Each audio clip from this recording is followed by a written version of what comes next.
बाबर आजम, शाहीन अफरीदी और नसीम शाह के बाद अब अगला नंबर फखर जमान का है। पाकिस्तान क्रिकेट बोर्ड ने फखर जमान को भी पाकिस्तान टीम से निकाल दिया है। जी बिल्कुल, ये बहुत बड़ी ब्रेकिंग न्यूज मैं आपको बता रहा हूं कि दो बड़ी वजूहात की बिना पर फखर जमान अब आपको ऑस्ट्रेलिया के खिलाफ सीरीज के अंदर पाकिस्तान टीम में खेलते हुए दिखाई नहीं देंगे। न सिर्फ फखर जमान बल्कि उसके साथ साथ पाकिस्तान का एक और बड़ा खिलाड़ी भी है जो अभी तक की इतलात के मुताबिक, जो अभी तक पाकिस्तान क्रिकेट बोर्ड ने स्क्वाड को फाइनल करके लिख के अपने पास रख लिया है, जिसको अभी तक पब्लिश नहीं किया गया मीडिया के ऊपर, लेकिन जो लिखा हुआ है उसके मुताबिक जो जराए हमें बता रहे हैं कि फखर जमान भी उस स्क्वाड का हिस्सा नहीं है और एक और बड़ा खिलाड़ी भी उस स्क्वाड का हिस्सा आपको दिखाई नहीं देगा। और ये सुनकर आप मुकम्मल तौर पर हैरान रह जाने वाले हैं कि इसकी आखिर वजूहात क्या हैं। वजूहात सिंपल सी हैं। सबसे पहले तो आप सबको पता है कि बाबर आजम जो हैं वो अच्छा परफॉर्म नहीं कर रहे, उनको पाकिस्तान क्रिकेट बोर्ड ने इस सीरीज से तो निकाला ही है, जिसके बाद फखर जमान ने उसके ऊपर काफी ज्यादा रिएक्शन भी दिया था और विराट कोहली की भी एग्जांपल दी थी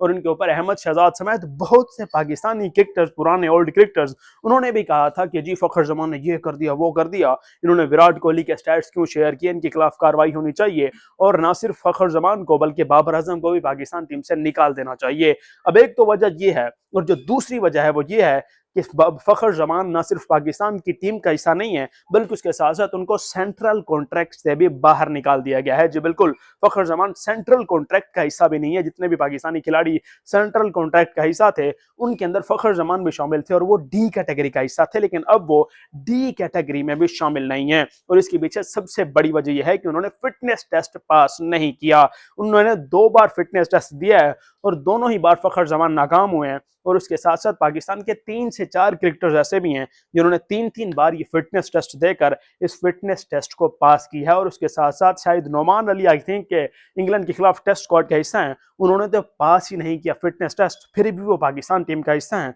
तो ये बड़ी कार्रवाई आखिर फखर जमान के खिलाफ है क्यों? और ना सिर्फ फखर जमान बल्कि उसके साथ साथ उसामा मीर, जी हाँ, उसामा मीर का नाम आ रहा है कि उसामा मीर भी ऑस्ट्रेलिया के खिलाफ इस सीरीज के अंदर अब पाकिस्तान टीम के स्क्वाड का हिस्सा नहीं होंगे। जो भी finalise squad Pakistan cricket board ने बाद में करना होगा, लेकिन अभी तक जो हमें जराए बता रहे हैं और अभी तक जो स्क्वाड फाइनल किया गया है सिलेक्शन कमेटी की जानिब से, उसके अंदर ना तो फखर जमान है और ना ही उसामा मीर हैं, जबकि बाबर आजम का नाम भी उसमें है और शाहीन शाह अफरीदी का नाम भी उसमें है और इसके अलावा नसीम शाह का नाम भी उस स्क्वाड का में जो है वो लिखा गया है, जो अभी तक हमारे तक इतलात पहुंच रही है। लेकिन फखर जमान और उसामा मीर का उस स्क्वाड के अंदर दूर दूर तक कोई नाम हमें दिखाई नहीं दे रहा। अब इसके पीछे क्या बड़ी वजह हो सकती है?